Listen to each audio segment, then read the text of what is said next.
Hi everybody, we're here with another video on what's up with COVID-19 for May 21st, 2020. My name is Sarah and I'm here with my coworker Karen.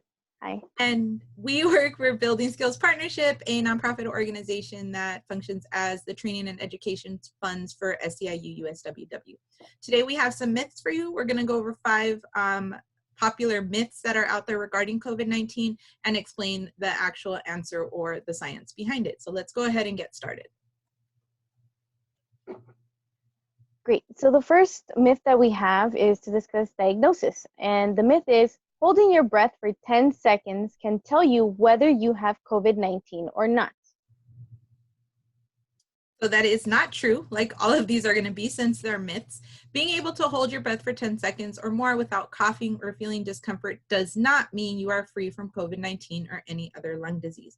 Currently, there is no at-home test you can do to let you know whether or not you have COVID-19. So it's really important to keep that in mind, that if you hear that, it is not true. Currently, nothing has been developed for that. Once again, because it's such a new virus.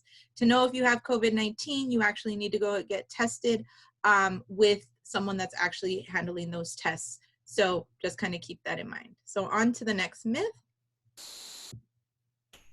So the next risk is about who is at risk. It's young people do not get COVID-19. Only older people and people with other medical conditions are at risk. So this is something that's being heard a lot, right? So older adults and people with serious chronic medical conditions are at a higher risk of serious illness. So this means that if you are older or have some sort of chronic disease, your symptoms may be a lot more severe and may require hospital care, right? But anyone can become sick and symptoms can range from mild to severe regardless of how old you are or if you have other medical conditions. What we're finding is a large portion of people that get COVID-19, around 20%, so that's 20 people out of every 100, are asymptomatic, meaning that they never show any symptoms of having COVID-19. So that's ultimately what the problem is. And that's what we're finding with children. A lot of time children, it's not that they're not getting COVID-19, but their symptoms are either non-existent or very mild. To say maybe they just have a light cough, right? And so then we might think, oh, it's the cold or it's the flu or it's allergies, and not think it's COVID-19 because they're not showing those more severe symptoms. But once again, it's something that anyone can get. So the next myth is about something we've heard on preventing COVID-19. It's you can protect yourself from COVID-19 by injecting, swallowing, bathing in, or rubbing onto your body bleach, disinfectants, or rubbing alcohols. I'm going to make a plea to everyone out there. Please, please, please don't do this. Those are very toxic chemicals and they should never be swallowed or injected into the body. If they are, you should call 911 right away because you are going to need medical assistance because once again, they are chemicals that are toxic to people. Okay. There's also a lot of, talk out there about this drug hydrochloroquine. And it's important to know that there are no proven studies that say this will cure you or will stop you from getting COVID-19. And it can actually cause very severe heart problems in people. So it's really important to realize that currently there is nothing that can prevent you or cure COVID-19. Once again, this is a very new virus, and it's not to say that eventually we won't have something that cures it or a vaccine for it, but currently it does not exist. They are working on developing it, so it's really important to keep that in mind.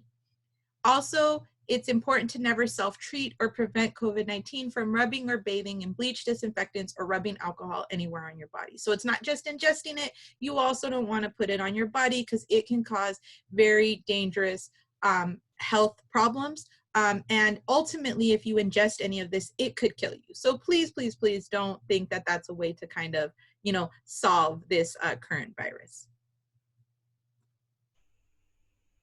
So the next myths that we have, we're discussing social distancing, or you may have also heard the term physical distancing. Okay, so the myth is it's okay if I go have a cup of coffee with my neighbor, or my teenager visits a friend, or my child has a play date with a friend just this once. Look, We are under the same physical and social distancing requirements as everyone else, and I understand that it's very frustrating to not be able to go out to see family, to see friends, especially if you have children. They're not getting that socialization that they normally get in school or hanging out with their friends. But it's really important for us to keep the COVID-19 numbers down and to help slow the transmission rate is to only interact with people that live in your household. The problem may not be that person that you want to see, but what are they doing, right? Are they around other people? Is someone in that house still going out to work? So now you're increasing your risk of getting COVID-19 and increasing those transmission rates, because it's not just about that one person, it's about everyone that lives in the home. So if you're allowing even your children to go to one play date, you're still exposing themselves and increasing that risk. So it's really important to kind of keep that in mind, that you're exposing yourself to everyone that lives together and whoever else they go interact. Okay, the next myth. If I and everyone around me are wearing cloth face covering, there's no need to practice social distancing.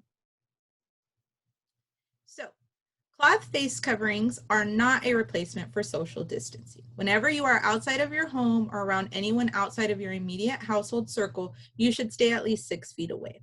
Once again, face coverings aren't to prevent you from catching COVID-19. They're actually to prevent you, if you're asymptomatic, from infecting anyone else. The way face coverings work is if you talk, if you cough, if you sneeze with that face covering on, it's kind of keeping all your cooties to yourself and not spreading those cooties.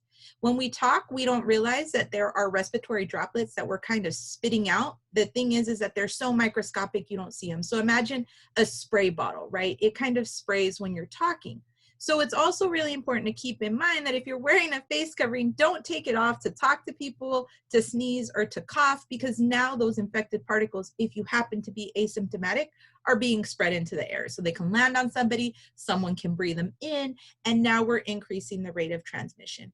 And we're finding that COVID-19 transmits at a very high rate. There are stories right now of people going to church and there are 1 or 2 people being infected, and those people are able to infect 30 people, right? So it's really important to keep in mind, wear those face coverings at all times so you keep all those cooties to yourself and you're not spreading them, just in case you happen to have COVID-19 and you don't know. So that was the last myth we have for you all. We will be doing a round 2 of myths sometime in the near future. We want to thank you for watching this video. Hopefully you found something informational, something beneficial, and something that can help you manage this current situation. Please feel free to add any questions to the comments below, like and share our video if you enjoyed it, and pass it along. Also subscribe to our channel so you can get updates whenever we post a new video. So thank you so much, and we'll be seeing you soon. Bye-bye. Bye.